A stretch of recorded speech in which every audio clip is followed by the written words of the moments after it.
I should have known better than to go up there alone. It had been years since I last stayed at the old family cabin, a two-room structure deep in the woods, built decades ago by my grandfather. It wasn't anything special, a wooden frame, a tin roof, and a stone fireplace, but it held memories, good ones, or at least they used to be. I told myself that's why I was going, to reconnect with something simpler. No cell service, no electricity, just me, the trees, and the quiet. But maybe I was lying to myself. Maybe I just wanted to prove that I could still do it. The road leading up was a mess of potholes and overgrown branches. I had to park the truck half a mile down the trail because a fallen tree blocked the path. By the time I hauled my gear up the last stretch, sweat soaked through my shirt. The air smelled of damp earth and pine needles. It was quiet, too quiet. I had expected to hear birds or the rustling of small animals, but the only sounds came from my own movements. The cabin looked the same, though the wood had darkened with time. The porch creaked under my boots as I tested the planks. Still sturdy, I unlocked the door and shoved it open, the musty air hitting me instantly. It smelled of old wood, dust, and something else. Something faint but sour. Probably an animal had gotten in at some point. I checked the corners for signs of rodents or raccoons, but everything seemed undisturbed. I set down my gear, opened the windows to let in fresh air, and got to work. First was checking the food supplies I had brought. Canned goods, some jerky, dried fruit. Then the firewood. There was still a neat pile stacked against the back wall. I built a small fire to cut the dampness and let it burn low while I walked the perimeter of the property. The forest stretched endlessly in all directions, thick with old growth, dense with brush. No trails, no signs of recent human activity. That should have been comforting. It wasn't. I couldn't shake the feeling that I was being watched. I turned back toward the cabin, my stomach tight. That night, I woke to a sound. A snap, sharp and deliberate, somewhere outside. I lay still, ears straining, but the forest had gone silent again. No wind, no crickets, just that thick, heavy quiet. I reached for my flashlight, my hand stiff with unease, and clicked it on. The beam hit the walls, the floor, the single window facing the woods. Nothing. I stayed awake for hours, listening. Nothing came. The fire had burned down to embers by then, and exhaustion finally took over. The next morning, I found tracks in the soft dirt near the cabin. Not animal tracks, footprints, barefoot, the size of an adult's foot, but distorted, as if whoever left them had moved strangely, dragging or limping. They led from the tree line, circled the cabin once, then disappeared back into the woods. I told myself it was a trick of the light, shadows, maybe even my own footprints from yesterday. But I knew that wasn't true. I spent the day gathering firewood, stacking it inside instead of leaving it out back. I double-checked the locks on the door and windows, though I knew a determined person or thing could break through if they really wanted to. The feeling of being watched never left me. It stayed, a weight pressing against my skin, making every movement feel sluggish and unnatural. That night, I barely slept. I kept the fire going. Every now and then, I thought I heard something just beyond the window. Movement, breathing. But when I shined the flashlight outside, the woods looked empty. On the third night, the knocking started. Soft at first. A deliberate tap, tap, tap against the cabin wall. I froze. It wasn't a branch scraping in the wind. It wasn't an animal nosing around. It was deliberate, human. I held my breath, heart hammering. The knocking stopped. Minutes passed. Then it came again, this time against the window. A soft, almost curious sound, like fingers testing the glass. I didn't move, didn't breathe. Whoever or whatever it was, they knew I was inside. They were waiting, watching. The next knock was louder, more forceful. Then came another and another, a slow, rhythmic pattern moving along the cabin wall. I gripped the flashlight, flicking it on and shining it at the window. Nothing was there. The knocking stopped. I barely slept that night. I kept the hatchet by my bedroll, the fire stoked high. The air inside felt heavy, thick with something unseen but real, something I could feel pressing in around me, At dawn, I packed my gear. I didn't care if it was early. I didn't care if I had planned to stay longer. I wasn't staying another night. As I stepped onto the porch, I stopped cold. More footprints. This time, they weren't just circling the cabin. They were everywhere, leading to the door, the windows, the firewood pile. Some were pressed so deep into the earth, I knew whoever made them had stood there for a long time, just waiting. I didn't waste another second. I grabbed my pack and started down the trail. My heart pounded with every step, expecting at any moment to hear something behind me. I didn't look back. When I reached my truck, I threw everything in the back and sped off down the dirt road, bouncing over potholes, snapping branches as I went. I didn't slow down until I reached the main road, miles away. Only then did I risk a glance in the rearview mirror. The road behind me was empty, just trees and dust. No movement, no figures standing at the edge of the woods. But I knew better. I never went back to that cabin, never told anyone what happened. But sometimes, when I wake up in the middle of the night, I swear I can still hear that slow, deliberate knocking. I arrived at the cabin just before dusk. The drive had been long and lonely, winding up dirt roads that barely looked maintained. My GPS had lost signal hours ago, and I had been relying on a printed map, one of those cheap gas station ones with barely any detail. The rental listing described the place as a rustic retreat in the mountains, perfect for solitude. That was what I wanted, just a few days alone, away from everything. No work, no emails, no people, just quiet. The cabin was smaller than I expected. A single-story structure with a steeply slanted roof, weathered wooden walls, and a sagging front porch. There was no driveway, just a patch of dirt where previous guests must have parked. I killed the engine and stepped out, stretching my legs. The air smelled of pine and damp earth, a crispness that only came with high-altitude forests. There were no other buildings in sight, just thick trees pressing in from all sides. Inside, the cabin was basic. A main room with a wood stove, a small kitchen tucked into one corner, and a single bedroom in the back. The floors creaked under my boots, and the air had that stale, closed-up smell of a place that hadn't been lived in for a while. A stack of firewood sat near the stove, and the kitchen had a few mismatched dishes in the cabinets. Enough to get by for a few days. After unpacking my bags, I checked my phone. No signal. Not surprising. The listing had warned about that. Still, it made me uneasy. The thought of being completely cut off. I shook it off. This was what I wanted, peace. No distractions. I lit the wood stove, boiled some water for coffee, and settled in with a book as the night closed in around the cabin. The first strange thing happened around midnight. I had just turned off the lantern and crawled into bed when I heard it. Footsteps. Not the rustling of an animal in the underbrush, but slow, deliberate steps on the porch. Heavy, measured. My first thought was a bear, maybe even a moose. I held still, listening. The steps stopped right outside the door. I waited, my heart pounding, but there was nothing. No snuffling, no scratching, no attempt to push the door open. Just silence. After a long minute, I convinced myself I was imagining things. The woods played tricks on people at night. Sounds carried strangely. I tried to sleep, but I kept jolting awake, ears straining for any noise. If there was something out there, it never made another sound. In the morning, I stepped outside, expecting to see animal tracks in the dirt. There was nothing. The ground was undisturbed. No paw prints, no sign of movement. Just my own footprints from the night before. I checked around the cabin, searching for anything that might explain what I had heard.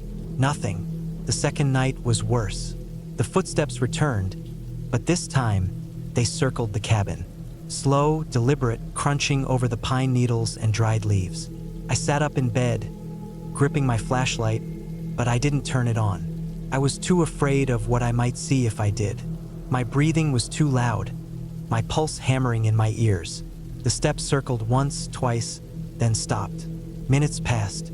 Then came a sound that made my stomach drop. The creak of the porch boards, the unmistakable shift of weight. Something was standing right outside the door again. I barely slept. First light, I checked again. The dirt was undisturbed. No prints, no marks. It was as if nothing had ever been there. But I knew what I had heard. I told myself I was being paranoid. I tried to enjoy the day.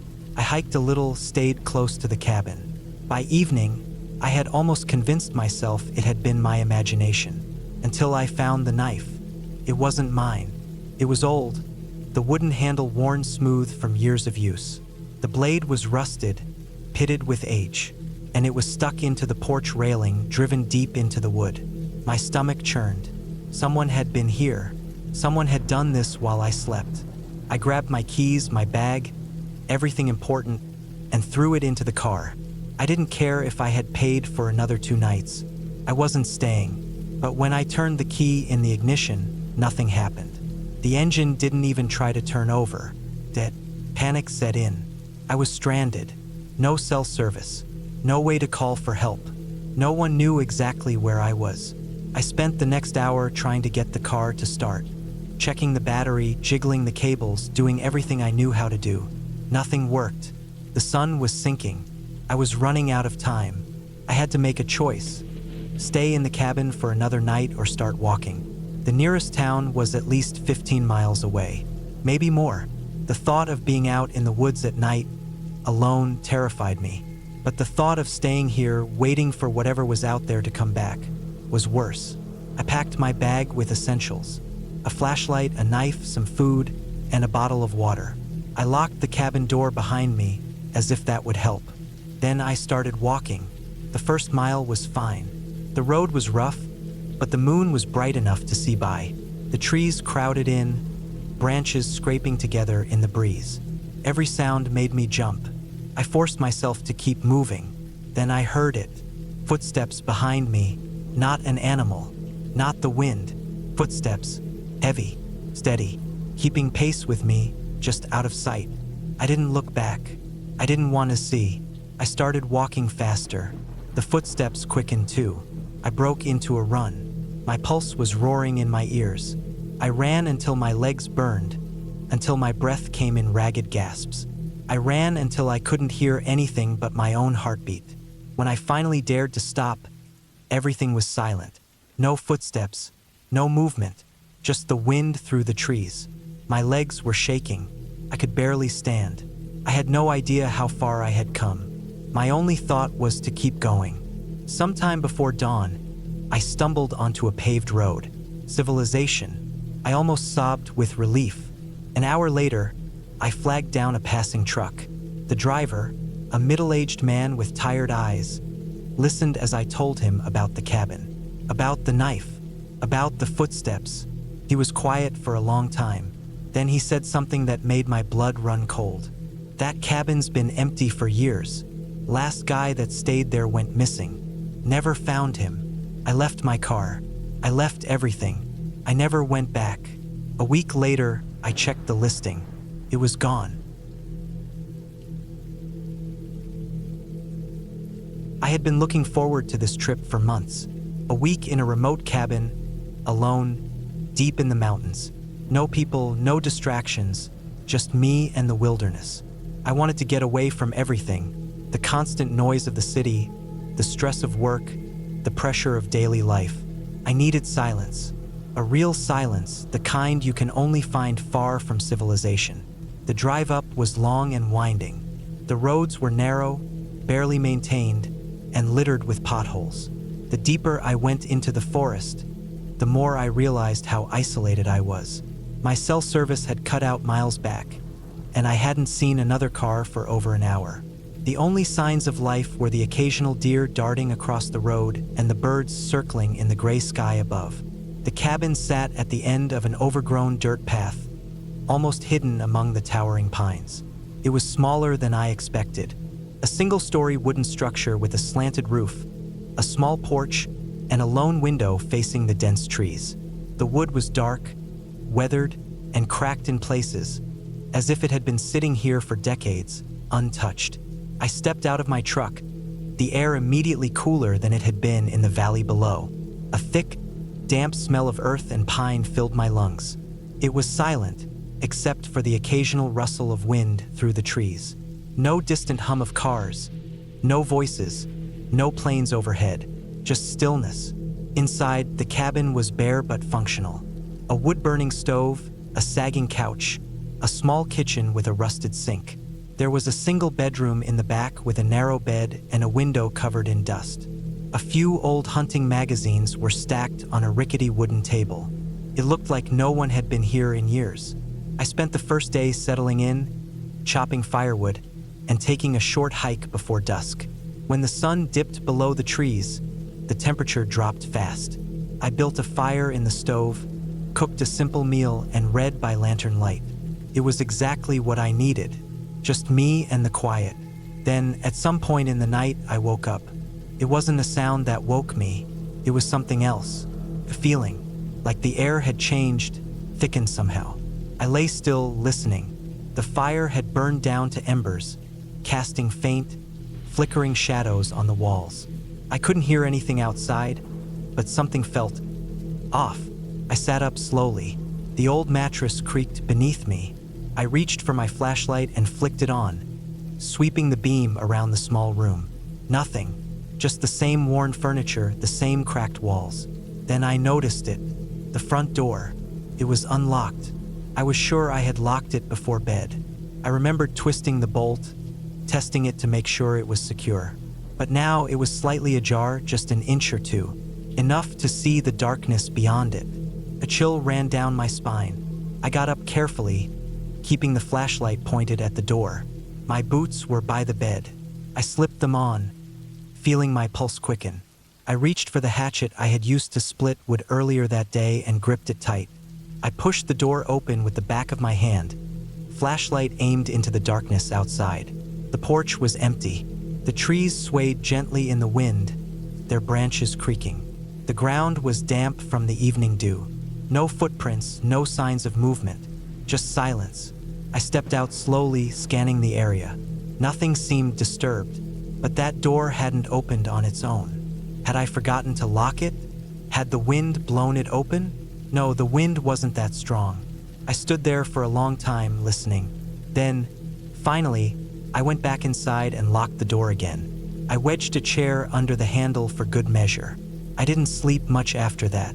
The next day, I tried to shake it off. Maybe I had left it unlocked. Maybe I was just being paranoid. But I couldn't ignore the unease that lingered. I spent the day hiking, trying to clear my head. But the whole time, I felt watched. The feeling was subtle, like something at the edge of my vision, just out of reach. The trees felt closer. The silence felt heavier. That night, I made sure the door was locked. I checked it 3 times before bed. I kept the hatchet within reach, the flashlight beside me. I woke up again. This time, I heard it.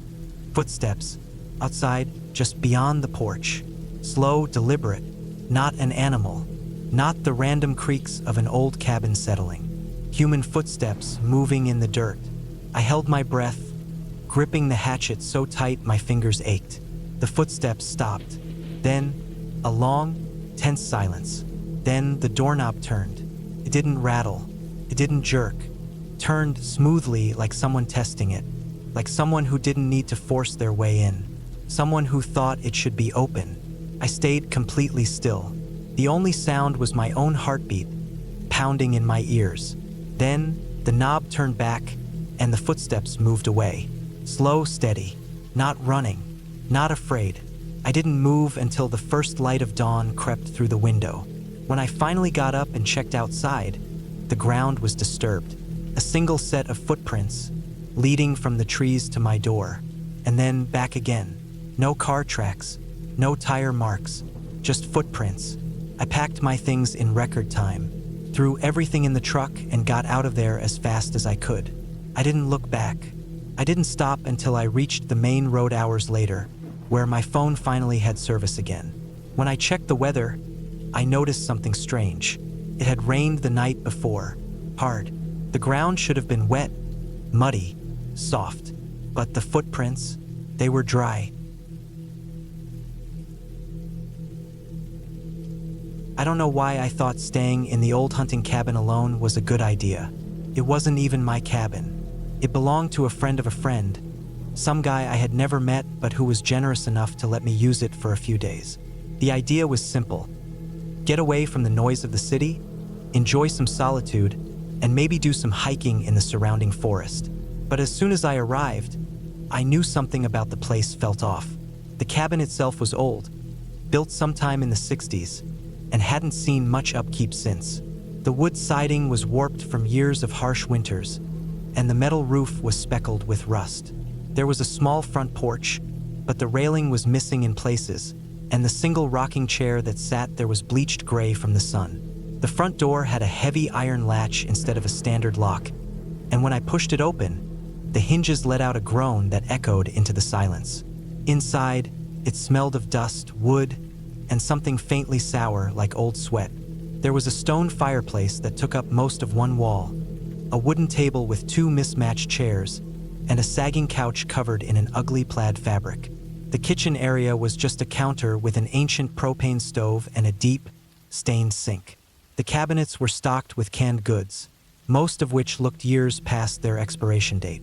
The bedroom was small, just a bed with a lumpy mattress, a single dresser, and a tiny window that barely let in any light. There was no bathroom, just an outhouse a few yards behind the cabin, half hidden by overgrown brush. There was no cell service, no electricity, just me and whatever was out there in the woods. The first day went by without much trouble. I set my gear down, gathered some firewood, and made a simple dinner on the propane stove. The forest surrounding the cabin was thick, with pine and aspen trees towering over me.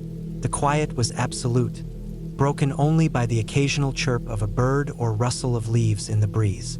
I found it peaceful at first, a break from the constant noise of the city. That night, however, things started to feel wrong. Lying in bed, I couldn't shake the feeling that I wasn't alone. The cabin made plenty of its own noises, the creaks and groans of old wood settling, the occasional scratching sound that I assumed was from mice in the walls. But there was something else. Presence. It felt as if someone was standing just outside the cabin, watching. I told myself it was paranoia, that I wasn't used to being so isolated. But that didn't stop the unease from creeping into my chest. I forced myself to sleep. It didn't last long. Sometime in the night, I woke to the sound of footsteps outside. Not an animal. Not the skittering of a squirrel or the cautious steps of a deer. These were heavy, deliberate footsteps, moving slowly around the cabin. My heart pounded as I listened, frozen beneath the thin blanket. The footsteps circled the cabin once, then twice. Then they stopped right outside the bedroom window. I didn't move. I barely breathed. My brain scrambled for logic. Maybe it was a hunter, lost in the woods. Maybe it was some old hermit who didn't realize the cabin was in use. But deep down, I knew better. Whoever it was, they were standing there, listening. I stayed awake until dawn, gripping the hunting knife I had brought with me. When the first light crept through the trees, I forced myself to step outside, scanning the area for any sign that someone had been there. The dirt around the cabin was dry and packed, not ideal for tracks, but near the window, in a patch of soft earth, I found them. Footprints, bare footprints. They weren't mine. They were larger, wider, and they led from the woods, circled the cabin, and then disappeared. I wanted to leave right then, pack my bag, hike back to my truck, and drive until I hit civilization. But pride got in the way. I told myself I was overreacting, that maybe they weren't as fresh as they looked. Maybe they had been there before I arrived, and I just hadn't noticed. I stayed, and that was a mistake. The second night was worse. I barricaded the door with the table, checked my knife a dozen times, and lay in bed staring at the ceiling. It wasn't long before the footsteps returned. They were louder this time, more confident, and they weren't alone. 2 sets of footsteps, maybe 3. They moved in different directions, one circling, another stopping just outside the door. I could hear breathing, slow, deep, measured, the kind of breathing you hear when someone is trying to be quiet but isn't quite succeeding. Then, a sound that made my stomach drop. The latch on the door rattled. I bolted upright, gripping the knife so hard my knuckles ached. The latch rattled again, harder this time. They were testing it, checking to see if I had locked it. Then silence. I stayed like that, rigid for what felt like hours. Eventually, the sky began to lighten, and the sounds outside faded. When I finally found the courage to step outside, the footprints were back, and they were fresh. That was it. I wasn't staying another night. I packed my bag in record time, grabbed my hunting knife, and started the hike back to my truck, trying to ignore the feeling that I was being watched. I reached my truck just as the sun fully rose, the relief so overwhelming I nearly collapsed. I didn't look back as I drove away. Later, I told my friend what had happened. He went pale, said he'd heard stories about that cabin, about people who had stayed there and left feeling the same unease. Some even claimed they saw figures standing in the woods at night, just beyond the tree line. I don't know who or what was out there, but I do know one thing: I'm never going back. The drive out was longer than I remembered. The last time I had been up here was 2 years ago, before everything in my life had changed. Back then, I was engaged, living in the city, working a steady job. Now, things were different. The engagement was off. The city had drained me, and I'd left my job in favor of something less corporate, less soul-sucking. This trip to the cabin wasn't about nostalgia. It was about getting away from everything for a while, finding some clarity in the silence of the woods. I had inherited the cabin from my grandfather, a simple one-room structure deep in the mountains. It wasn't anything fancy, just a sturdy wooden shelter with a cast-iron stove, a small bed, and a few worn pieces of furniture. There was no electricity, no running water, just a well out back and an old propane lantern for light. It sat at the end of an overgrown dirt road, miles from the nearest paved street. The isolation had been part of its appeal. By the time I pulled up in my truck, the sun was setting behind the pines, casting long shadows across the clearing. The cabin looked the same as I remembered. Weathered wood, a sagging porch, the windows dark like empty eyes. I shut off the engine and stepped out, stretching my legs after the long drive. The air smelled like damp earth and pine needles, a crisp mountain scent that instantly made me feel lighter.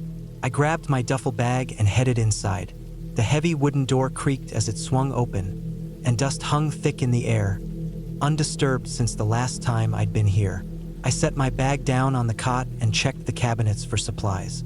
A few cans of beans, some rice, an old box of crackers that had probably gone stale. I'd brought enough food for the weekend, but it was good to know I had backup. After unpacking, I went out to the well to fill a jug with water. The handle was stiff from disuse, but after a few cranks, clear, cold water splashed into the bucket. I carried it inside, set it on the counter, and then went back out to gather some firewood before the light was completely gone. The trees whispered around me as I worked, the wind moving through the branches in long, drawn-out sighs. I had just finished stacking the wood on the porch when I heard it. A sound, faint but distinct. A branch snapping somewhere in the trees behind the cabin. I froze, listening. The wind had died down, leaving the forest eerily still. My heart started beating a little faster. Could have been a deer, I told myself, or a fox. The woods were full of animals. Still, I found myself scanning the tree line, looking for movement. Nothing. I shook it off and went inside, locking the door behind me. That night, I lit the propane lantern and sat at the small wooden table, eating a can of chili straight from the tin. The silence of the cabin was both comforting and unsettling, like being alone in a church after dark. I read for a while, an old paperback I had left here years ago, but my mind kept drifting back to the sound I'd heard. It was probably nothing, just my nerves playing tricks on me. At some point, I fell asleep. I woke up to a noise outside, a steady, rhythmic scraping against the porch. For a second, I thought I was dreaming. Then I heard it again. A long, slow drag of something heavy across the wooden planks. My stomach clenched. I reached for the flashlight beside my cot and clicked it on, the beam cutting through the darkness. The scraping stopped. I sat there, holding my breath, ears straining for any other sound. The wind had picked up again, rattling the branches outside. My brain scrambled for a rational explanation. Maybe an animal had knocked something over, Maybe it was just the wind shifting debris across the porch. But deep down, I knew neither of those explanations felt right. After a long minute, I got up and moved toward the door as quietly as I could. I pressed my ear against the rough wood and listened. Silence. I hesitated, then slowly unlatched the door and eased it open just a crack, shining my flashlight onto the porch. The beam swept across the wooden floorboards, revealing nothing but a few fallen leaves and my neatly stacked firewood. I stepped out, the cold night air prickling against my skin. The flashlight's beam cut through the dark, but beyond the clearing, the trees were an impenetrable wall of black. I listened, scanning the woods for movement, but there was nothing. Just the wind, the creak of the old porch beneath my feet. Then I saw them. Tracks. Large, deep impressions in the dirt, leading up onto the porch. My breath caught in my throat. They weren't boot prints. They weren't animal tracks either. They were wide, irregular, as if whatever had made them had been dragging something behind it. I followed them with my flashlight, tracing their path from the tree line to the steps, then back into the woods. My stomach twisted. Someone had been here. Someone, or something, had come right up to my door. And whatever it wasn't in a hurry to leave. I didn't sleep the rest of the night. I sat up in the cot with my flashlight and my knife, listening to every creak, every rustle outside. When the first light of dawn broke through the trees, I stepped out onto the porch again, hoping I had imagined the tracks in the dark. They were still there, only now there were more of them. I didn't pack. I didn't hesitate.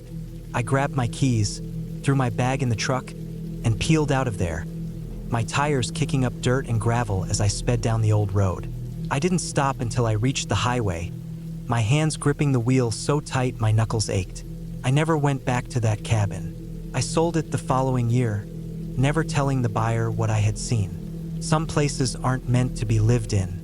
Some places belong to something else, and I wasn't about to find out what. I took a trip out to the woods to get some time alone. I had been feeling the weight of everything. Work, life, the constant hum of noise in the city. I wanted space, quiet, fresh air. A friend of a friend owned a cabin in a remote area of Montana and said I could use it for the week. It was an old hunting cabin, barely more than a shack, but that was fine. I wasn't looking for comfort. I just needed solitude. The drive took me nearly 10 hours. Once I turned off the main highway, the roads were just dirt and gravel, winding through miles of dense pine forest. There were no signs, no markers, just a set of directions scribbled on a piece of paper.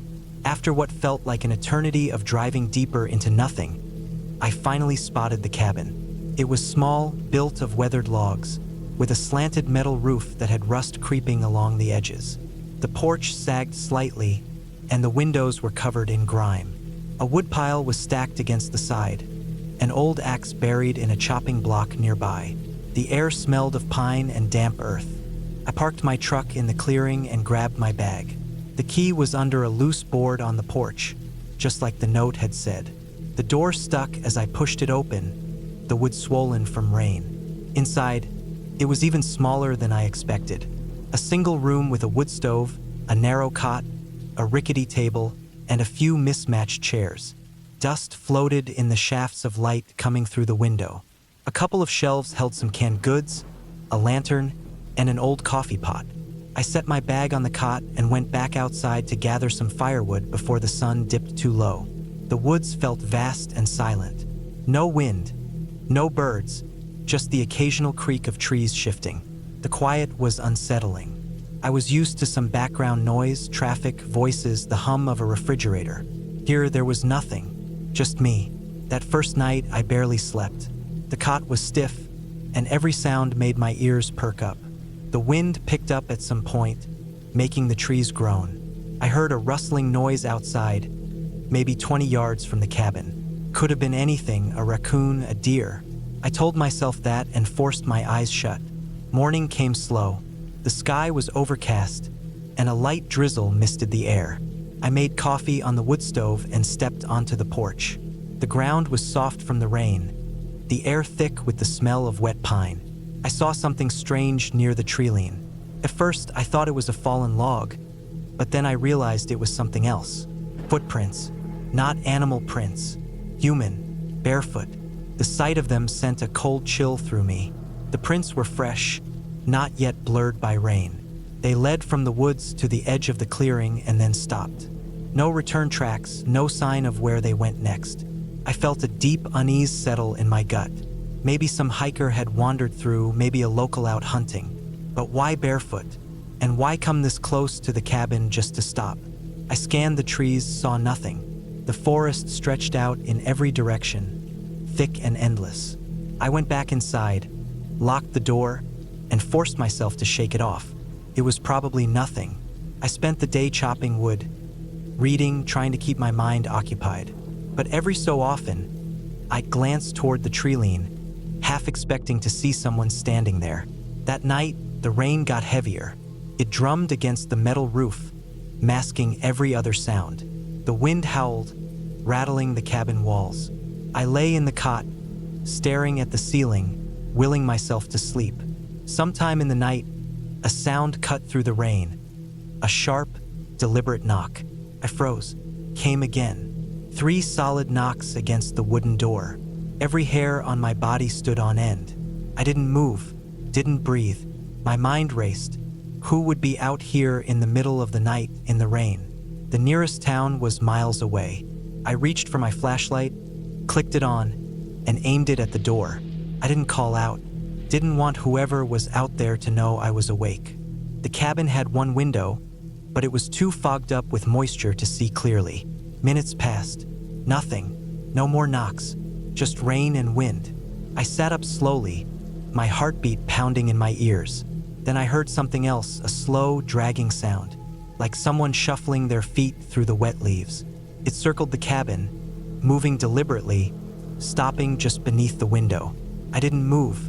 I barely breathed. Then silence. The air felt thick, electric. I strained my ears, listening, waiting. Then came a sound I'll never forget. A deep, slow exhale, right outside the window. I gripped the flashlight tighter, every muscle in my body coiled. The breath was too slow, too controlled to be an animal. I sat there, frozen, waiting.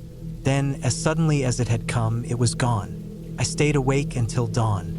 When the sun finally crept over the trees, I forced myself to step outside.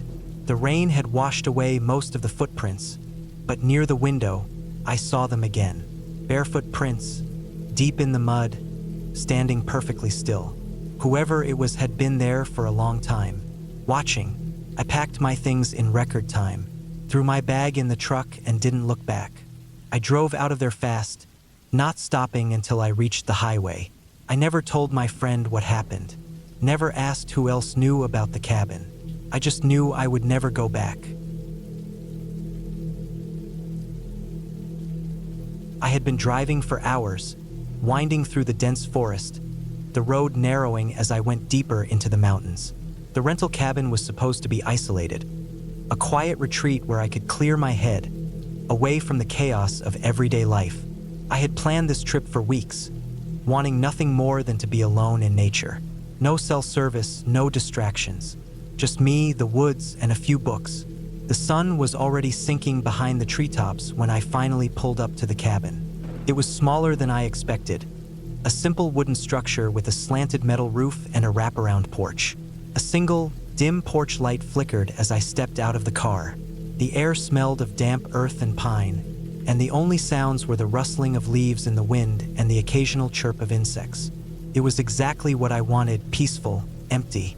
I grabbed my bags and walked up the creaking steps, fumbling for the key the owner had left for me in a small lockbox by the door. The door swung open with a low groan, revealing the interior. A single room with a kitchenette on one side and a wood-burning stove in the corner. A narrow hallway led to a tiny bathroom and a single bedroom at the back.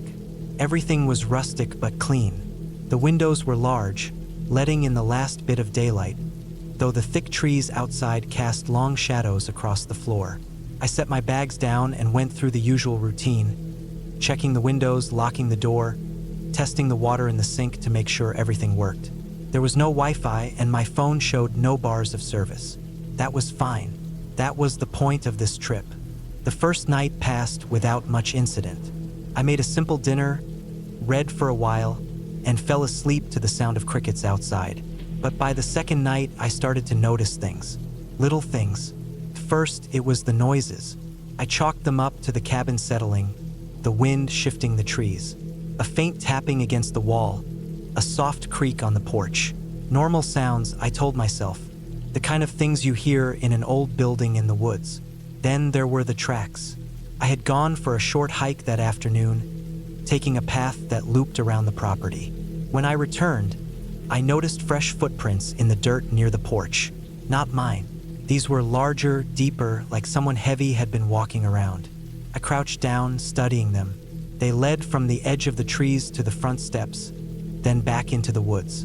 I stood up quickly, scanning the forest. The trees were still, the silence heavy. I tried to shake off the unease creeping up my spine. Maybe a hunter had passed through. Maybe it was just my imagination playing tricks on me. That night, the noises got worse. Something scraped against the side of the cabin. A slow, deliberate sound, like nails dragging across the wooden walls. I sat up in bed, heart pounding, straining to hear. The wind had died down. The night was unnervingly quiet. I grabbed the flashlight from my bedside table and crept to the window.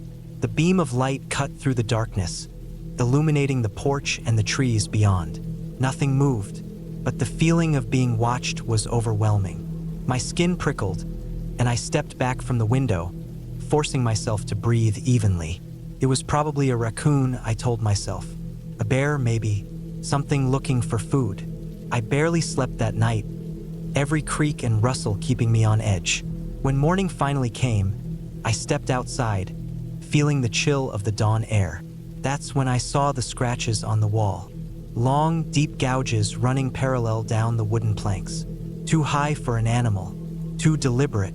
I packed my bags right then and there. I didn't care that I had planned to stay a few more nights. The trip was over. Whatever was out there, I didn't want to find out. As I loaded my car, I took one last look at the cabin. The front door was slightly ajar. I swore I had locked it. I didn't bother checking. I got in my car, started the engine, and drove away without looking back. I don't know why I ever thought a solo trip to a remote cabin in the dead of winter was a good idea. I liked solitude, and I loved the feeling of being completely alone in nature, but there was a fine line between solitude and isolation. I was about to learn just how thin that line was. The cabin sat deep in the mountains, far from any town. The nearest paved road was over an hour away. I had rented it for a full week, wanting nothing more than to unwind, read, and maybe do some writing. The listing had described it as a true off-grid experience, which I took to mean no running water and no electricity. That was fine with me. I brought plenty of supplies, firewood, canned food, a solar lantern, and enough water to last the whole trip. There was a wood-burning stove for warmth, and my truck was parked just outside in case I needed to leave. The first 2 days were peaceful. The silence was something I hadn't experienced in a long time. At night, I listened to the wind rattle the bare trees and the occasional sound of snow slipping off the roof. I kept the fire going, stayed wrapped in blankets, and enjoyed the disconnect from the world. On the third night, I woke up suddenly. At first, I wasn't sure why. The fire had burned low, the embers casting a faint red glow. The only sound was the wind outside. Then I realized what had disturbed me. A noise that didn't belong. It had come from outside. A crunch, like something heavy stepping on the frozen ground. I sat up slowly, my breath visible in the cold air. The wind gusted again, making it hard to hear, but I listened. Another crunch, closer this time. I told myself it was just an animal, a deer maybe, but it sounded too deliberate. I stayed completely still, waiting, listening. The footsteps stopped just outside the cabin. My truck was parked to the side, so there was nothing blocking the view from the single front window. If I had the nerve to move the curtain, I could probably see what was out there. I didn't move. For what felt like an eternity, I sat there, barely breathing. Then, just as suddenly as they had come, the footsteps retreated. Slow, measured steps moving back into the woods. I stayed awake the rest of the night, waiting for them to return. They didn't. By morning, I had convinced myself it was nothing. The wind had played tricks on me, or an animal had wandered too close. Still, I checked outside, scanning the ground. There were tracks. Large, boot-shaped prints in the thin layer of snow, circling the cabin once before leading back into the woods. I told myself it was an old set of tracks, that they had been there before I arrived, and I just hadn't noticed them. But deep down, I knew better. I should have left that morning, packed up my things, thrown them into the truck, and driven away. But I didn't. I stayed. I had come all this way, and I wasn't going to let my imagination ruin the trip. The next 2 nights were quiet. Too quiet. I barely slept, listening for the sound of those footsteps, but they never came back. It wasn't until the 6th night that something else happened. It was late. The fire was still going, casting flickering light across the cabin walls. I had been reading when I heard it. A creaking sound, faint but distinct, came from the front door. I froze, book still in my hands. The door was locked. I had checked it multiple times. But there it was again, a slow, deliberate creak, like someone was pressing against it.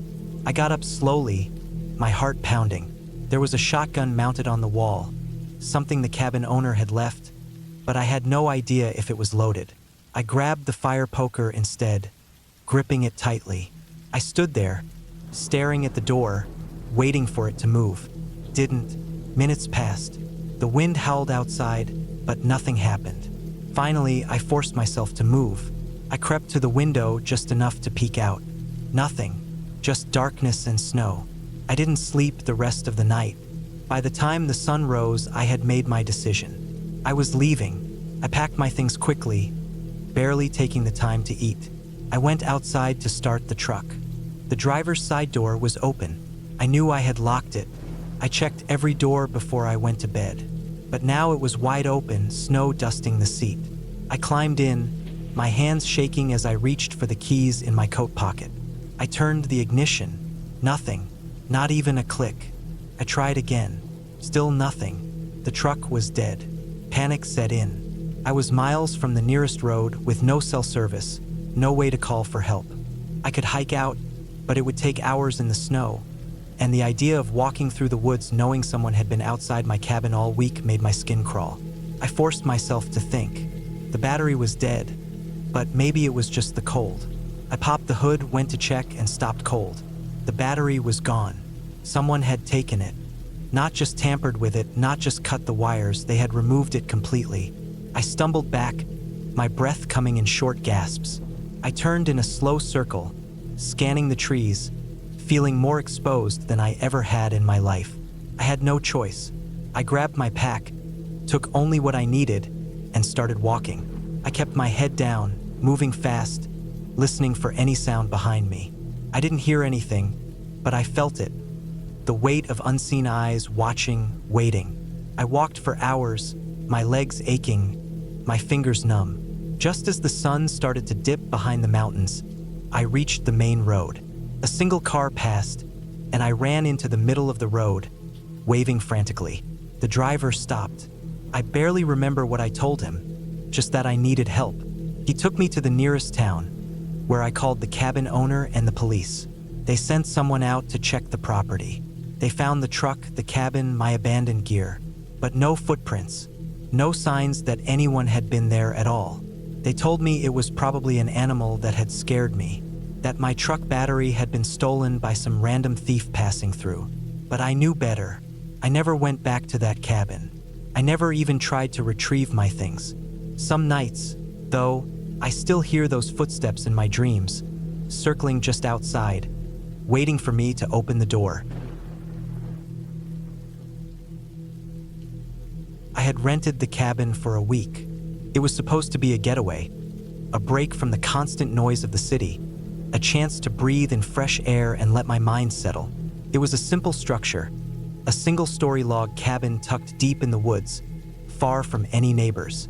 The closest town was about 45 minutes away by car, and the last stretch of the road was a narrow, winding dirt path that made me second-guess my decision more than once on the way in. The cabin itself was old but sturdy. A small porch out front overlooked a clearing, beyond which the thick forest stretched endlessly in every direction. Inside, the furnishings were simple. Just a bed, a worn-out couch, a tiny kitchen area, and a wood-burning stove. The only modern amenity was the solar-powered lights, which flickered weakly when I tested them. There was no cell service, no Wi-Fi, and no way to contact anyone if something went wrong. That was the whole point. Or at least, that's what I told myself when I signed up for this trip. The first day was uneventful. I unpacked my things, set up a small fire outside, and cooked a quick meal. The silence out there was different from anything I'd ever experienced. It wasn't just quiet. It was an oppressive, suffocating absence of sound. No distant hum of cars, no background noise of people, no music. Just the occasional rustle of wind through the trees and the chirp of unseen insects. It was peaceful at first. Then it started to feel unnatural. I went to bed early that night, exhausted from the drive. The bed was stiff.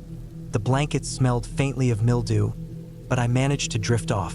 At some point in the night, I woke up with a start. I wasn't sure why at first. Then I heard it, a noise just outside the cabin. It was soft, almost imperceptible, but distinct enough to stand out against the overwhelming quiet. A slow, deliberate shuffling of footsteps. I held my breath, listening. My heart pounded so loudly I was sure whoever was out there could hear it. The footsteps stopped. Then came a soft scraping sound, like something dragging against the wooden porch. I stayed frozen in bed, every nerve in my body on edge. After what felt like an eternity, the noise stopped. I didn't sleep much after that. The next morning, I stepped onto the porch and examined the ground. The dirt was disturbed in places, but there were no clear footprints, just random scuffs and marks, as if something had been moving around. Maybe it had been an animal, I reasoned, a raccoon or a deer, but something about it didn't sit right with me. I spent the day hiking, trying to shake the lingering unease. The forest was dense, the trails barely marked. At one point, I realized I hadn't seen a single other person the entire day. It was unsettling, but I reminded myself that isolation had been the goal. I kept moving, pushing deeper into the woods, hoping the exhaustion would help me sleep better that night. Didn't. I woke again to the same noise. Footsteps, closer this time. They circled the cabin, slow and deliberate. Then came the scraping sound again. I clenched my jaw, trying to control my breathing. I wanted to believe it was an animal, but deep down, I knew better. No animal moved like that. No animal lingered outside a cabin for hours. I waited, muscles tense, until dawn broke. Then I grabbed my flashlight and stepped outside. The marks on the porch were more pronounced this time. Long, uneven scratches in the wood, like something had been dragged. I scanned the tree line, half expecting to see someone standing there, watching. But there was nothing, just the trees and the thick morning fog rolling in. I debated leaving, packing up and cutting the trip short, but I told myself I was being paranoid. That night, I locked every door and window, double-checking each latch before climbing into bed. I kept my flashlight within reach, my knife on the nightstand. I woke to something tapping against the window, slow, rhythmic, deliberate. Not wind, not an animal. I turned my head, pulse hammering in my ears. The window was small, just beside the bed. The glass was old and dirty, barely reflective. But I saw it, just the faintest outline of a figure standing outside. Still, watching. I didn't move, didn't breathe. I just stared at the window, hoping, praying, that I was imagining it. Then the tapping came again, louder this time. My fingers curled around the handle of the knife. I wanted to move, to do something, but fear had me paralyzed. The figure stayed there for what felt like hours. Then, without warning, it moved away. The footsteps receded into the trees, and I finally let out the breath I'd been holding. I didn't sleep the rest of the night. The first light, I packed my things. I didn't care how much time I had left on the rental. I wasn't staying another night. As I loaded up my car, I noticed something near the tree line. Something small, half buried in the dirt. I walked over, hesitant, and nudged it with my foot. It was a knife, rusted, old, the blade chipped and worn. Beside it, half hidden by the undergrowth, was a single boot print, larger than mine, fresh. I didn't stay to investigate further. I got in my car and left, not looking back once. The entire drive back to town, I kept checking the rearview mirror, half expecting to see someone following me. But the road remained empty. I never reported what happened. What would I have said? That I heard noises? That I saw a shadow outside my window? That I found an old knife in the woods? There was no proof, just a feeling, a deep, bone-chilling certainty that I wasn't supposed to be there. That whoever had been outside my cabin that night had been waiting for something, or someone. I haven't gone back to the woods since, and I don't think I ever will. I was looking forward to the solitude. That was the point of renting a remote cabin, just me, the quiet, and a break from the world. It was an old logging cabin, deep in the mountains, surrounded by thick trees and miles away from the nearest town. No cell service, no internet, just a wood stove, a creek for water, and a single-lane dirt road leading in and out. Perfect. The drive up had been long. The last hour spent crawling over rough, rutted roads that hadn't seen maintenance in years. The cabin sat in a clearing, tucked into the trees with a steep hillside rising behind it. The air was cool, carrying the damp smell of pine and moss. A small porch sagged under the weight of time, and the windows were dark, the old glass warped.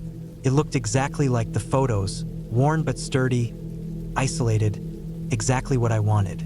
I spent the first evening settling in. The cabin had an old propane stove, a rickety wooden table, and a single bed pushed against the far wall. A heavy iron wood stove squatted near the center of the room, its pipe vanishing into the ceiling. There was no electricity, just oil lamps and candles. I stacked firewood inside, filled a couple of pots with water from the creek, and set my gear by the door. As the sun dipped behind the trees, I lit a lantern and sat on the porch, listening to the wind moving through the branches. Peaceful. The first night passed quietly. The air turned cold, and I kept the fire going until early morning. At some point, I woke up to the sound of something moving outside, branches snapping, a soft thud, probably an animal. I listened for a while, but whatever was moved off and I fell back asleep. The next day, I explored the area. The forest was thick, the kind that swallowed sound. Trails wound through the trees, old logging roads barely visible under layers of fallen needles. I followed one for a while, walking until I found an old clearing where trees had been felled decades ago. The stumps were moss-covered, rotting. Something about the silence felt different there, too still. The hairs on my arms lifted. I turned back. That night, I locked the door, not out of fear, just habit. The wind picked up, rattling the branches against the roof. As I lay in bed, I heard it again. Movement outside. Not an animal this time. The steps were too deliberate, heavy. I held my breath, listening. The sound moved around the cabin, slow and careful. A pause. Then, the unmistakable creak of a loose porch board. I sat up. The fire had burned low, casting flickering shadows against the walls. My pulse thudded in my ears. Another creak. I waited, listening for the door handle. Nothing. Minutes passed. The wind howled. Eventually, I convinced myself it was the wind shifting the old boards. I didn't sleep much. The next morning, I found footprints in the dirt. Not boots, bare feet, human. They circled the cabin, stopping at the windows, the porch. My stomach tightened. I had no neighbors, no reason for anyone to be out here. The road in was rough enough that only someone determined would make the drive. The tracks led back into the trees, vanishing into the undergrowth. I had no idea how long they'd been there. I spent the day chopping wood, trying to shake the unease. I carried my hatchet with me, even when I went to the creek for water. The woods felt different, the silence heavier. I considered leaving, but convinced myself I was being paranoid. Maybe some drifter had wandered through, looking for shelter. It didn't mean they'd come back. That night, I kept the lantern lit. The wind had died down, leaving only the crackling of the fire and my own breathing. Then, Around midnight, the footsteps returned. This time, they didn't stop at the porch. They circled, slow, measured. I gripped my hatchet, heart hammering. The lantern cast a glow through the windows, but I saw nothing. The steps stopped at the back of the cabin, near the wall where my bed was. I held my breath. Something brushed the wood outside. Fingers? A nail scratching? My skin crawled. Then silence. Minutes passed. An hour. I sat there, hatchet in hand, waiting. Eventually, exhaustion won. When morning came, I found more footprints. This time, they led from the tree line straight to my door, then back into the woods. No tire tracks, no sign of anyone leaving by the road. Just those bare footprints, deep in the dirt. I packed my things, threw everything into my truck as fast as I could. The drive back down that narrow road felt endless, every shadow between the trees pressing in. I didn't stop until I hit pavement. Even then, I kept looking in the rearview mirror, half expecting to see someone standing at the edge of the trees, watching me leave. I never went back. I had been searching for solitude, a place to clear my head, to be alone with my thoughts. The stress of everyday life had been wearing me down, and when I stumbled across a listing for an off-grid cabin deep in the mountains, it seemed like the perfect escape. No cell service, no internet, just me and the wilderness. The drive took most of the day. The roads went from smooth asphalt to cracked pavement, then to gravel and finally dirt. The deeper I went into the forest, the more isolated I felt. The directions had been simple enough, and the last turn led me onto a narrow, winding path barely wide enough for my truck. Trees closed in on either side, their branches reaching out like skeletal fingers. When I finally saw the cabin, relief washed over me. It was exactly as the listing had described. A small, single-room structure with a covered porch and a woodpile stacked neatly against the side. There was an outhouse a short walk away and a well for water. No electricity, just a wood stove for heat and a few oil lanterns for light. It was perfect.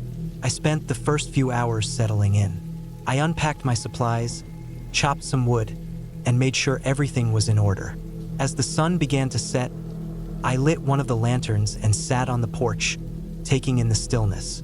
The forest was alive with sound. Crickets chirping, the occasional hoot of an owl, the rustling of small animals in the underbrush. It was peaceful, but as the night deepened, that peacefulness began to shift into something else. The sounds of the forest changed. The usual rustling of small creatures gave way to something heavier, something deliberate. Footsteps, slow and measured, moving just beyond the reach of the lantern light. I told myself it was just an animal, a deer, maybe even a bear, but the longer I listened, the more uneasy I became. The steps weren't the erratic movements of an animal foraging or moving through the brush.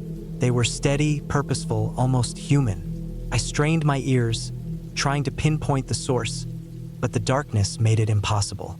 My instincts screamed at me to go inside, so I did. I locked the door, bolted the single wooden shutter over the window, and sat by the stove, listening. The footsteps continued for a while, circling the cabin. Then, just as suddenly as they had started, they stopped. I barely slept that night. Every time I drifted off, I would jerk awake, certain I had heard something just outside. When morning finally came, I felt foolish. It had to have been my imagination, fueled by the isolation and the deep, unfamiliar darkness of the forest. Determined to shake off the nerves, I spent the day exploring.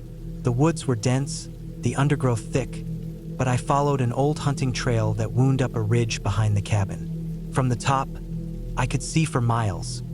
Rolling hills covered in endless trees, untouched and wild. It was beautiful.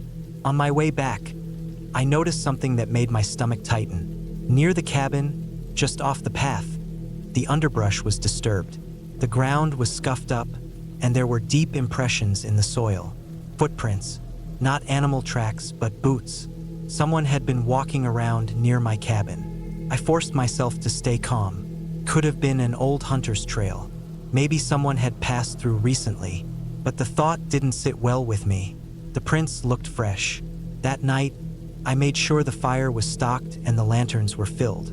I sat up late, listening. At first, everything was quiet, just the usual night sounds. But then, just like before, the footsteps returned. This time, they didn't circle the cabin. They stopped right outside the door. I held my breath, heart hammering. The doorknob rattled. Not violently, not like someone trying to force their way in, but a slow, deliberate test. A chill ran down my spine. Whoever was out there was checking to see if the door was locked.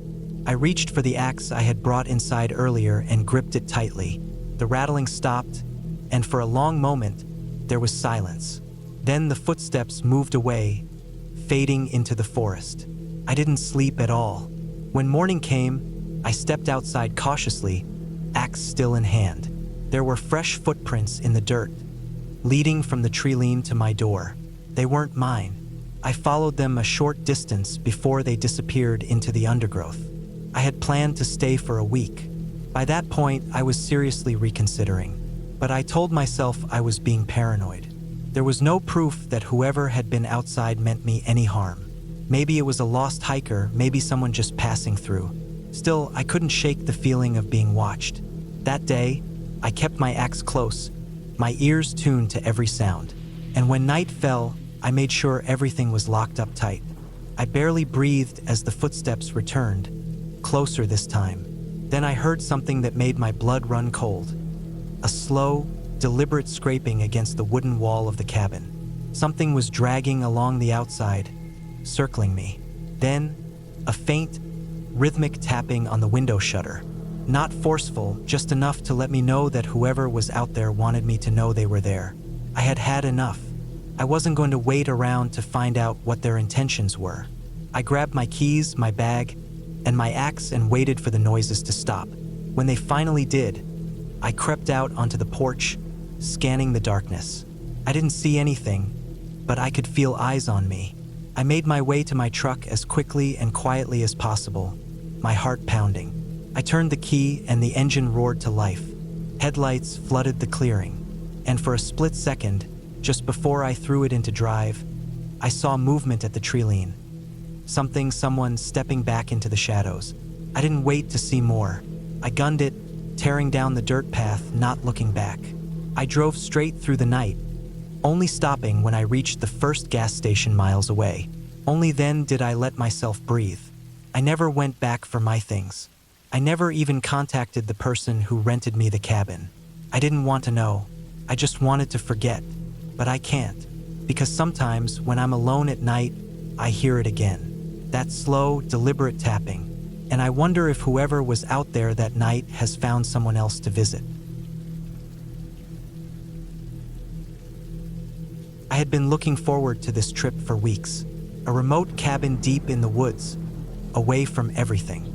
No cell service, no people, just the sounds of the wind moving through the trees and the occasional rustling of wildlife. I had booked the place online, a one-room log cabin sitting on a small clearing, miles from the nearest road. It had no electricity, only a wood stove for heat, and a small creek running nearby for water. It was exactly what I needed, a place to reset, to be alone, to let my mind rest. The drive up was long, winding through miles of forest on dirt roads that grew rougher the deeper I went. By the time I reached the turnoff, I had been driving for nearly 5 hours. My truck's tires crunched over the gravel as I pulled into the clearing where the cabin stood. The structure was simple, just a rectangle of logs with a peaked metal roof, a stone chimney at one end, and a small porch with a single wooden chair. A stack of firewood was piled neatly against one side, and a narrow footpath led down to the creek. I shut off the engine and sat for a moment, listening to the silence. The air smelled clean, crisp with the scent of pine and damp earth. I got out and stretched, feeling the stiffness in my legs. The wind had a slight bite to it, hinting at colder temperatures once the sun set. I grabbed my bag from the passenger seat and made my way up the short set of steps onto the porch. The key was in the lock, just as the owner had promised. I turned it, pushed the door open, and stepped inside. The cabin was even smaller than I had expected. A single room with a bed in one corner, a small wooden table with 2 chairs, and a cast iron stove against the far wall. Shelves lined one side, stocked with a few canned goods, an old oil lantern, and a tin box filled with matches. A single window overlooked the trees behind the cabin, its glass slightly warped with age. The floor was bare wood, scuffed and worn. It smelled like old timber and ash. I set my bag down by the bed and took a moment to look around. It was simple, but it was all I needed. The wind picked up outside, rattling the trees. I moved to the stove, checking the firewood supply. Enough to last a few nights, though I would need to gather more if I stayed longer. I pulled off my jacket, rolled up my sleeves, and got to work. By the time I had a fire going, the sun was starting to dip below the trees. The warmth spread through the small space, pushing back the creeping chill. I pulled a can of soup from the shelf, opened it with my pocket knife, and set it on the stove to heat. Outside, the wind had died down, leaving an eerie stillness in its place. I listened, hearing only the crackle of the fire and the occasional creak of the cabin settling. It wasn't until later, as I was lying in bed, that I started to feel uneasy. It was that strange, creeping sensation, not fear exactly, but awareness, like the way you feel when you wake up in the middle of the night and know, instinctively, that someone is standing in the dark just outside your field of vision. I listened, straining my ears. Nothing, just the fire, burning low in the stove, and the wind, barely more than a whisper now. But something felt off. The silence outside wasn't normal. In the woods, there's always some kind of noise, branches shifting, animals moving, the distant call of an owl. But now there was nothing, just absolute, suffocating stillness. I rolled over, telling myself I was being paranoid. It was just the isolation playing tricks on me. I closed my eyes, but sleep didn't come easily. I kept waking up, the silence pressing against me like a weight. At some point, I must have dozed off because the next thing I knew, I was awake again and something was different. The fire was out. The room was dark, the air cold. I sat up, blinking in the blackness. My breath came out in a visible cloud. I reached for my flashlight, clicking it on. The beam cut through the dark, illuminating the rough wooden walls. Everything looked the same, but the fire shouldn't have gone out that quickly. I had stocked it well before lying down. I swung my legs over the edge of the bed, the floor freezing beneath my feet. I moved toward the stove, crouching down. The ashes were cold. That wasn't right. Even if the fire had died out, the embers should still have been warm. But they weren't. It was like the fire had been put out, deliberately. I stood up slowly, scanning the room. The door was still locked. The window was shut, but something didn't feel right. I moved to my bag, pulling out my knife. The weight of it in my hand was reassuring, but it didn't do much to calm my nerves. Then I heard it, a sound outside, faint, a soft scrape, like something moving just beyond the cabin walls. I froze, listening. Another sound, closer this time. A footstep. I swallowed hard, my pulse hammering in my ears. I moved toward the window, careful not to make any noise. I lifted the edge of the curtain, just enough to see outside. The moon cast a dim glow over the clearing, the trees stretching into the darkness beyond. Nothing moved, but I knew, deep in my gut, that something was out there, watching. Then another sound. This time, it came from the other side of the cabin. I turned, gripping the knife tighter. My truck was parked just outside. If I needed to, I could make a run for it. But something told me that wasn't the best option. I needed to wait, to listen. For what felt like hours, I stood there, barely breathing. The sounds outside came and went, sometimes distant, sometimes close, but never clear enough to see what was making them. Eventually, the first light of dawn crept through the trees. The moment it did, the noises stopped. I waited until the sun was fully up before stepping outside. The cold morning air burned my lungs. I scanned the clearing, looking for anything, footprints, disturbed dirt, anything that might explain what had been out there. But there was nothing, just the stillness of the forest, like the night before had never happened. I didn't waste time. I packed my things, threw them into the truck, and got in. As I started the engine, I felt that same sensation again. like I was being watched. I forced myself not to look back as I pulled out of the clearing, the cabin shrinking behind me. I drove for hours, only stopping once I reached a gas station near the highway. I sat there for a long time, hands gripping the wheel, trying to shake the feeling that whatever had been out there was still watching me. I never went back.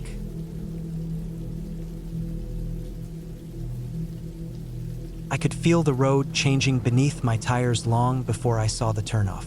The pavement, once smooth, had gradually turned rough, then into a patchwork of uneven gravel. Each mile I drove further from the main highway felt like a step deeper into isolation. The trees grew taller, denser, blocking out the last of the golden evening light. My destination was a remote cabin deep in the woods, a rental I'd found through an online listing promising solitude and seclusion. The listing had been vague, mostly boasting about the lack of cell service and the abundance of wildlife. It was exactly what I wanted, a break from the noise of daily life. I had stocked up on groceries, packed plenty of firewood, and made sure my car was in good shape before heading out. There was a certain nervousness in the back of my mind, that instinctual unease that comes with being completely alone in a place you've never been before, but I ignored it. I had camped alone plenty of times. This wouldn't be any different. The driveway to the cabin was barely a road, just a rutted-out dirt path overgrown with weeds. My car groaned as I maneuvered carefully over rocks and potholes. By the time I saw the cabin through the trees, the sun was nothing more than a dull glow behind the hills.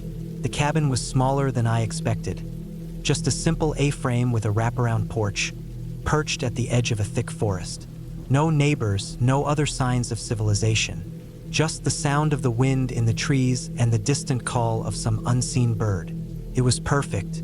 The first thing I did after unlocking the door was inspect the place. It was as basic as the photos had shown. A small living room with a wood stove, a kitchen with a propane stove, a single bedroom, and a cramped bathroom. There was no electricity aside from a few dim solar-powered lights, and the water came from a hand pump in the kitchen. I set my bags down and went back outside to unload the firewood from my car, taking in the absolute silence around me. The nearest town was nearly an hour away, and I hadn't seen another person in miles. I should have felt relaxed, but instead, I felt exposed, vulnerable. The logical part of my brain told me it was just the effect of being alone in the middle of nowhere, but I still double-checked that the door locked properly when I went back inside. As the night fell, I built a fire in the wood stove and made a simple dinner. The silence outside was overwhelming. No distant hum of traffic, no voices, no music, just the occasional creak of the cabin settling and the wind moving through the trees. Every little sound made me hyper-aware of just how alone I was. I slept lightly, waking up at every small noise. Around 2 a.m., I heard something outside, just a faint rustling, like dry leaves being disturbed. At first, I thought it was just the wind, but then came a sound that was unmistakable. Slow, deliberate footsteps just beyond the porch.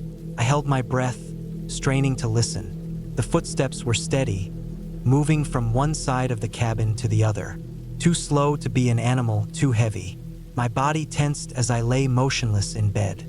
I had locked the door, but the windows had no shutters, just thin curtains barely concealing the inside. I told myself it had to be a deer or some other large animal wandering close, but something about the way it moved made my skin crawl. I heard a faint creak, the porch. For the longest time, I heard nothing. No footsteps, no rustling. Then, suddenly, something scratched lightly against the door. I shot up, heart pounding. It wasn't a knock. It wasn't forceful. Just a slow, testing scrape along the wood. My breath felt stuck in my throat. My hunting knife was in my backpack across the room, and I cursed myself for not keeping it closer. Then, just as suddenly as it had started, the sound stopped. I sat in silence, waiting, listening. Minutes passed, then an hour. Nothing.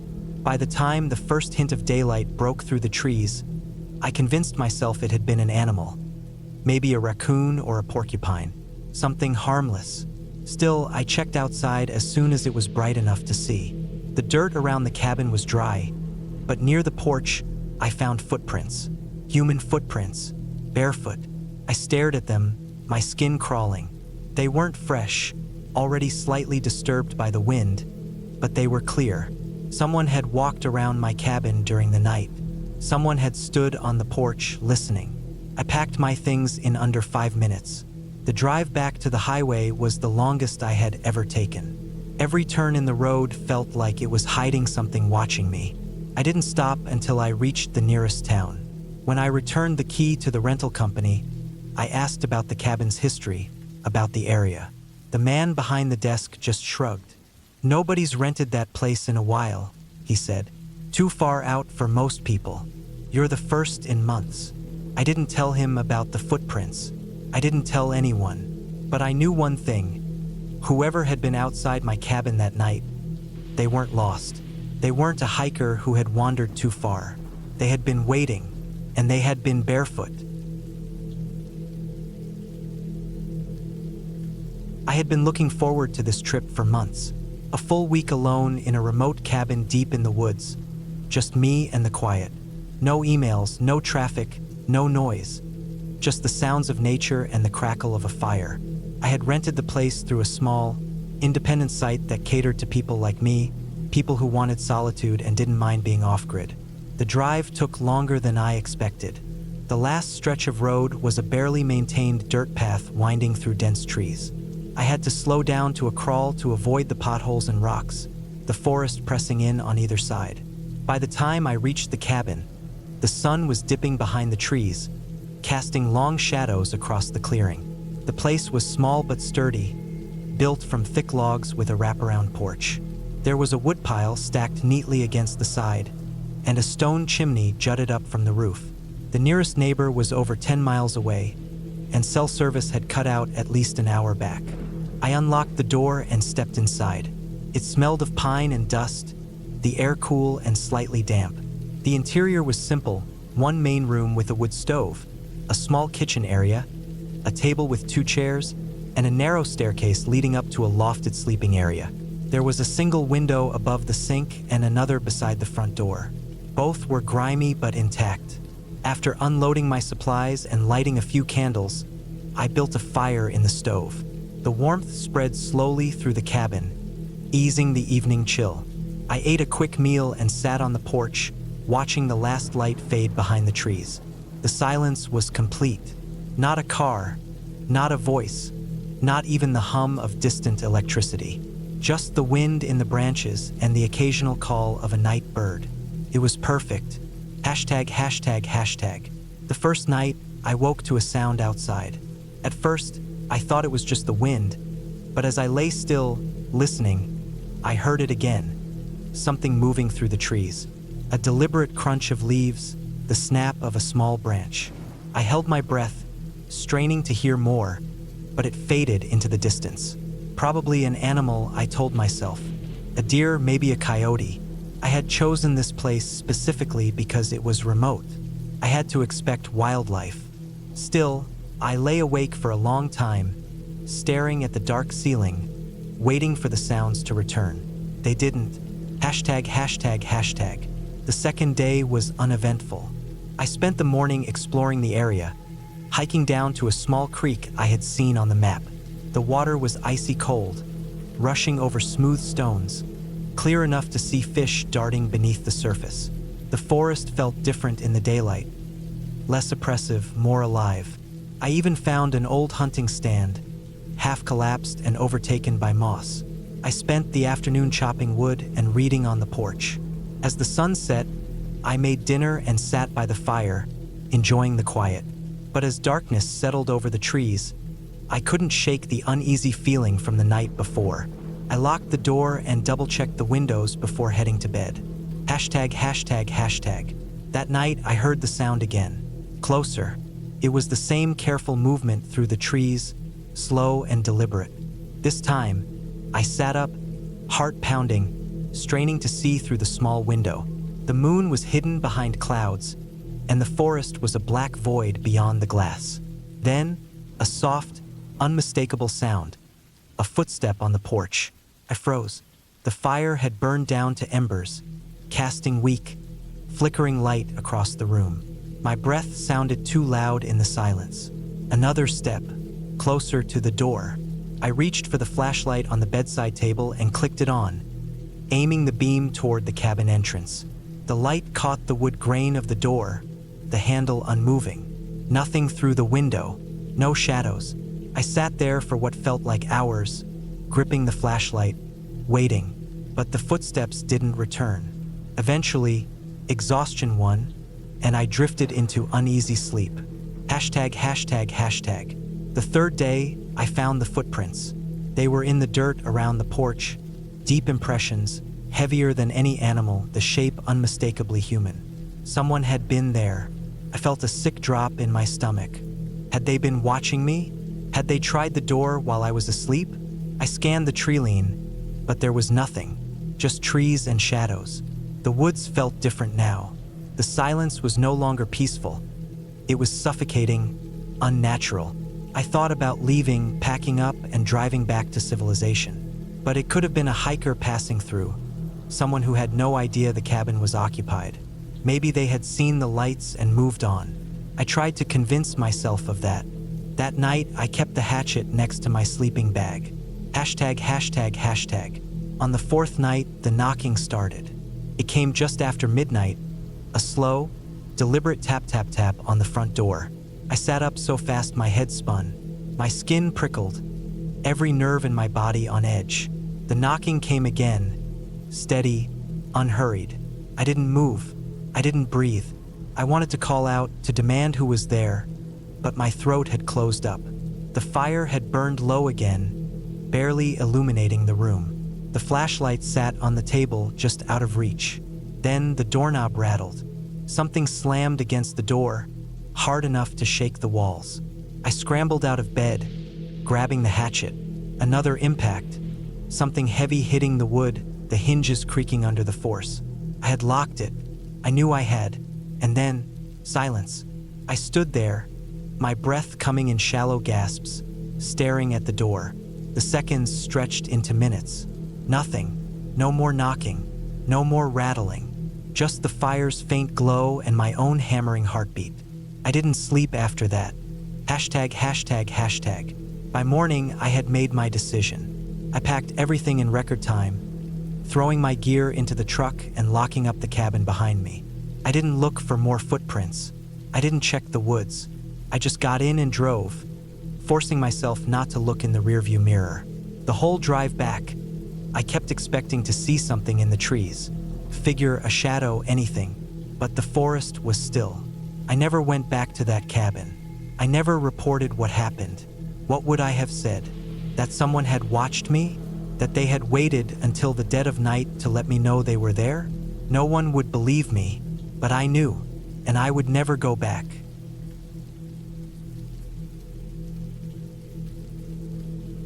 I was looking for quiet. That's the only reason I rented the cabin. It was late October, and I needed a break from everything. Work, people, the noise of the city. I found a listing for an old hunting cabin up in the mountains, about 4 hours from home. It was advertised as secluded, rustic, and peaceful. No Wi-Fi, no electricity, just a wood-burning stove and a well for water. It sounded perfect. The drive up was long, the last stretch of road barely maintained. Potholes, loose gravel, and the occasional deep rut made me nervous in my old SUV. The trees were thick, their branches bare, skeletal fingers stretching into the sky. The further I drove, the more the road narrowed, until it was little more than a single lane cutting through dense forest. By the time I arrived, the sun was dipping low behind the mountains. The cabin sat in a clearing, a squat, weathered structure made of thick logs. It had a metal roof, rusted in places, and a front porch with an old rocking chair that creaked slightly in the wind. The air was crisp, smelling of damp earth, and would smoke from some distant cabin I couldn't see. I let myself in with the key left under a loose brick on the porch. Inside, the place was basic, just a cot, a table with 2 chairs, and a wood-burning stove. A shelf in the corner held a few cans of food, some dusty plates, and an old lantern. There was a small window above the cot, its single pane cloudy with age. Another window looked out onto the trees at the back. There was a door leading outside from the kitchen area, though I didn't see much reason to use it. I settled in quickly, lighting the lantern and starting a fire in the stove. The warmth spread slowly, the only sounds the occasional pop from the wood and the wind outside. I ate a simple meal, then sat in the rocking chair on the porch, listening. There was nothing but the rustling of dry leaves and the faint hoot of an owl. Then I heard something else. It was faint, barely noticeable at first. A steady, rhythmic creaking. I assumed it was the wind pushing the trees, but when I focused on it, I realized it was coming from the woods. It sounded too deliberate, too even to be the random groaning of branches in the wind. I strained my eyes in the fading light, but the forest was nothing but dark shadows. The noise stopped. I told myself it had just been my imagination and went back inside. That night, I slept lightly. The cabin had a strange atmosphere, not quite unsettling, but different, isolated. I woke up several times, listening to the quiet. At some point, I heard movement outside, soft crunching footsteps on the leaves. I held my breath, but the noise faded before I could be sure I wasn't just dreaming. The next day was uneventful. I spent the morning chopping some wood, took a short walk around the clearing, and read an old book I had brought with me. The day passed quickly, and as the sun set, the temperature dropped sharply. I made dinner and sat in the rocking chair again, watching the forest turn black. Then the creaking started again. It was slow, rhythmic, just like before. This time, I grabbed my flashlight and shone it toward the trees. The beam cut through the dark, but all I saw were the trunks and bare branches. The noise stopped. My heart was pounding.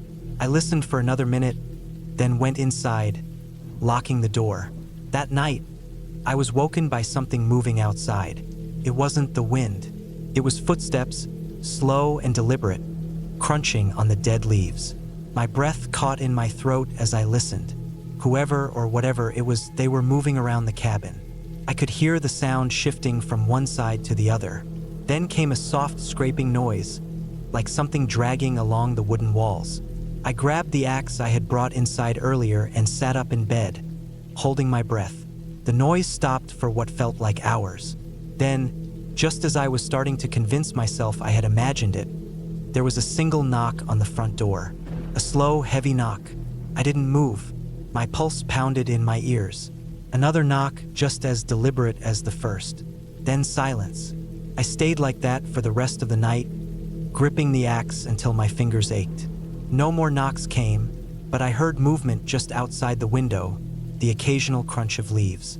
When the first light of dawn broke, I finally let myself exhale. I stepped onto the porch, gripping the axe tight. The ground was disturbed. Leaves had been shuffled around.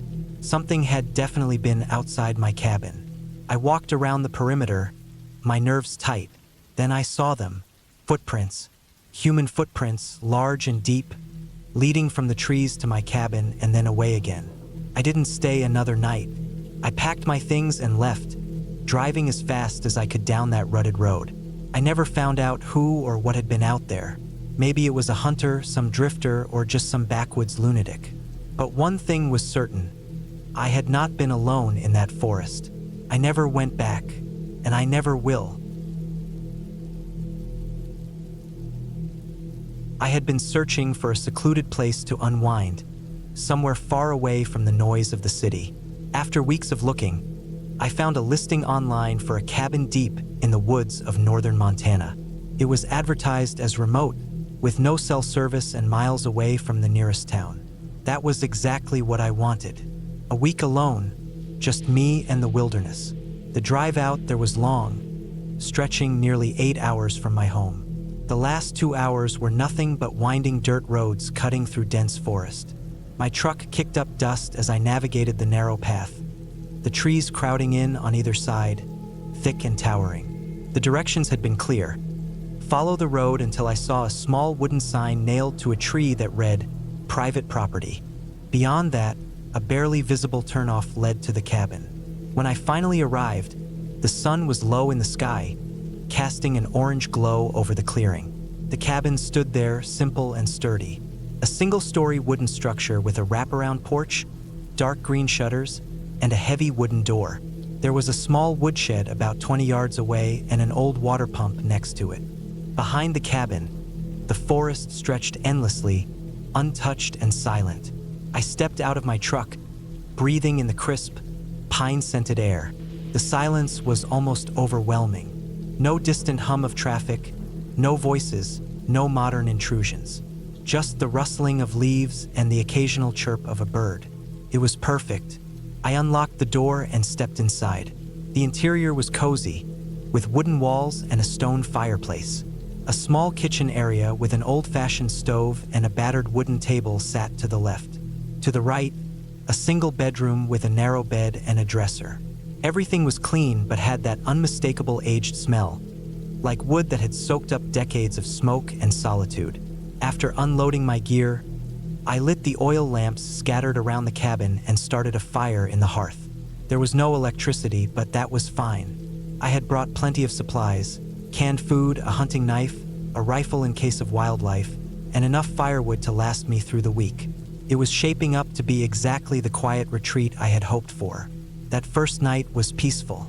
I sat on the porch, drinking whiskey from a flask and watching the stars. The sky was clear, the kind of darkness you only get far away from civilization. Eventually, I turned in, the crackling fire in the hearth the only sound as I drifted off to sleep. I woke up in the middle of the night to a noise outside, a rhythmic crunching, like footsteps moving slowly over the dried leaves and underbrush. My heart pounded as I lay still, listening. It wasn't an animal. Animals move with a different kind of rhythm, erratic, darting movements. This was steady, deliberate. I reached for my rifle, creeping to the window. The porch was empty, but the sound hadn't stopped. It was circling the cabin, just beyond the ring of firelight cast from my lamps. I strained my eyes, trying to see past the darkness. Nothing. Then silence. I stood there, gripping my rifle, waiting. Minutes passed. Nothing moved. Eventually, I convinced myself it had been my imagination. Perhaps a deer, curious but cautious. Still, I didn't sleep well after that. The next morning, I stepped outside to check the area. The ground was covered in leaves and pine needles, but something stood out. Large, heavy footprints in the dirt, circling the cabin. They weren't from an animal. The shape was too human, too deliberate, but there were no other signs of disturbance. No broken branches, no claw marks, no blood. Just those footprints. I spent the day exploring the woods, trying to shake off my unease. The forest was beautiful, but it had an unnerving stillness. I didn't see any signs of other people. No cabins, no trails, nothing to suggest someone else was nearby. But I couldn't ignore those footprints. Someone had been out there. That night, I locked the door and made sure my rifle was loaded before going to bed. I kept the fire burning low and lay there, listening. At some point, I must have drifted off because I woke up to something tapping against the window. Tap, tap, tap. I held my breath, my body rigid. The sound was slow, deliberate, like someone testing the glass. I turned my head slightly, just enough to see the window from the corner of my eye. There was no face, no silhouette, just darkness beyond the glass. Then the tapping stopped. A long pause, followed by the unmistakable sound of the porch boards creaking. Someone or something was walking up to the door. I sat up slowly, gripping my rifle. The fire had burned low, casting flickering shadows across the walls. The footsteps stopped right outside the door. I didn't move, didn't breathe. Then the handle rattled, just once. Not forcefully, but enough to send a jolt of terror through my body. I shot up, aimed my rifle at the door, and shouted, "Who's there?" Silence. For what felt like an eternity, nothing happened. Then, finally, the footsteps retreated. I waited, listening, my heart hammering in my chest. When I was sure they were gone, I stayed awake until dawn, watching the door, waiting. When morning came, I stepped outside cautiously, my rifle still in hand. More footprints, leading away from the cabin. I followed them for a while, but they eventually disappeared into the underbrush. No sign of where they had come from, no sign of anyone living nearby. I lasted one more night before I decided to leave. That final night was the worst. I heard movement outside again, closer this time. It circled the cabin repeatedly, stopping at the door, the windows. I never saw who or what it was, but it wanted me to know it was there.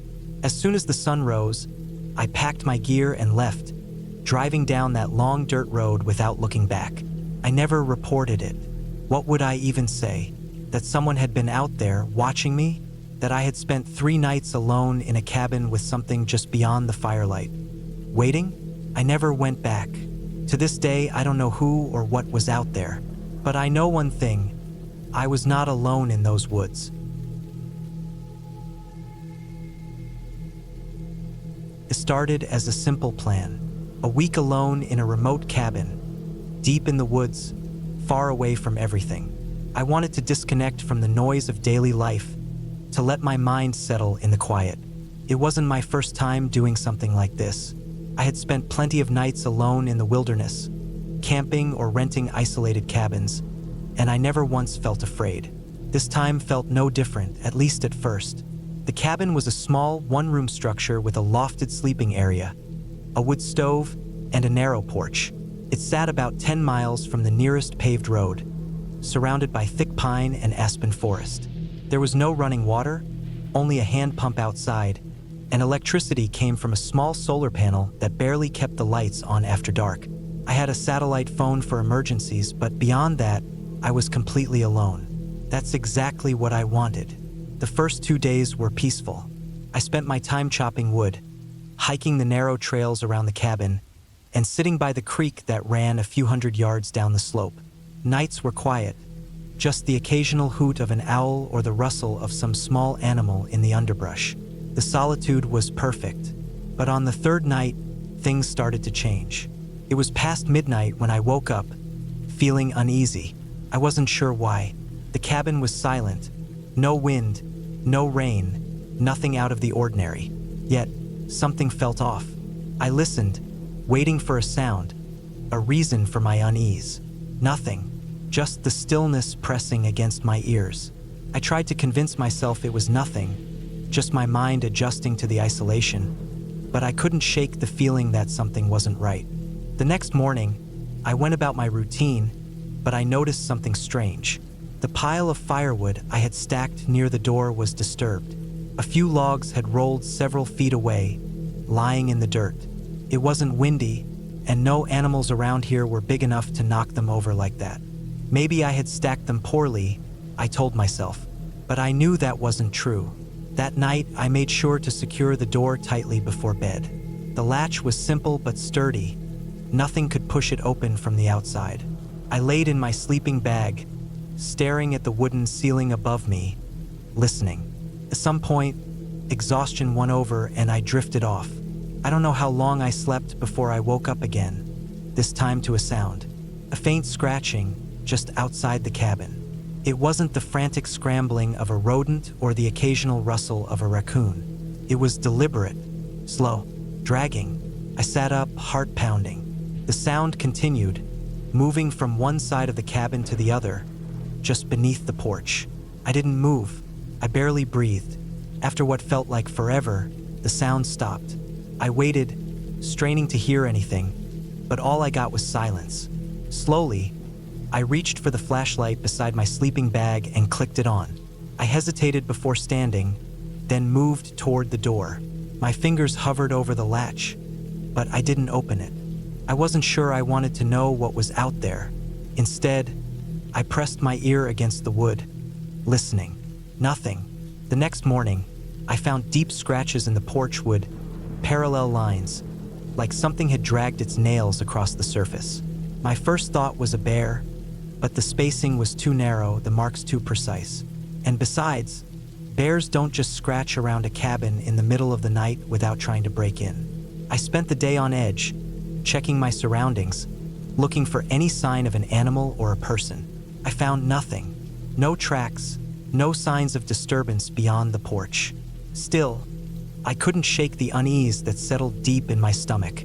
That night, I barely slept. I kept the flashlight within reach, listening for any sound. Hours passed, and I started to convince myself it had been nothing, maybe just an animal passing through. But then, just past 2 a.m., I heard it again. This time, it was louder, The same slow dragging, but closer, right outside the door. My pulse hammered in my ears. I gripped the flashlight, debating whether to turn it on, but I was too afraid of what I might see. Then something brushed against the door. Not a knock, not a push, just a slow, deliberate press like someone was leaning against it. My breath caught in my throat. I stared at the door, at the wooden latch holding it shut.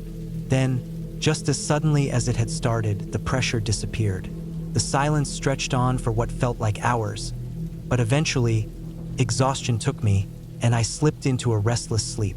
When morning came, I made my decision. I packed my gear, locked up the cabin, and started the long hike back to my car. Whatever had been outside my cabin, whatever had been watching me, it wasn't something I wanted to meet in daylight, let alone at night. As I reached my car and turned the engine over, I felt a lingering sense of unease, like I had left something unfinished. I told myself it was just my nerves, that I had let my imagination get the best of me. But as I pulled onto the main road, heading back towards civilization, I couldn't shake the feeling that I had left that cabin just in time. That if I had stayed one more night, whatever was out there wouldn't have just scratched the porch or pressed against the door. It would have come inside.